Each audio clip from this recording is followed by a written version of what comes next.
Terdapat kisah menyayat hati di sebalik tindakan sedih seorang warga emas mencampakkan petai yang dijualnya selepas dihalang dalam kejadian tular di Port Dickson, Negeri Sembilan. Muhammad Nur Saad, 67 tahun, sebenarnya sedang bergelut untuk mengumpulkan wang bagi membiayai pembedahan membuang selaput mata kiri isteri. Mungkin bagi sesetengah orang, jumlah RM1,500 adalah kecil. Namun, ia satu angka besar buat beliau.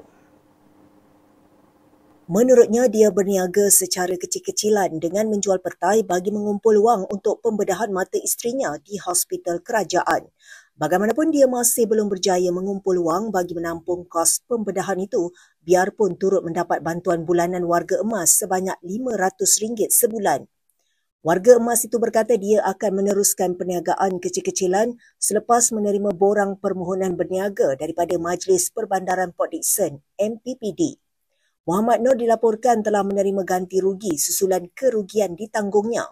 Ganti rugi tersebut adalah sumbangan daripada Menteri Besar Negeri Sembilan, Datuk Seri Aminuddin Harun, yang juga Ahli Parlimen Port Dickson, disampaikan oleh Ahli Dewan Undangan Negeri Seri Tanjung, Dr. G. Rajasikaran.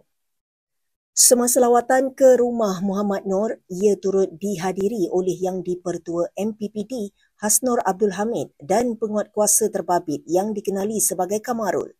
Sebelum ini tular video seorang warga emas yang menjual petai menggunakan motosikal bertindak membuang barang perniagaannya di atas jalan raya dan longkang selepas penguatkuasa MPPD melarangnya berniaga kerana tidak mempunyai lesen.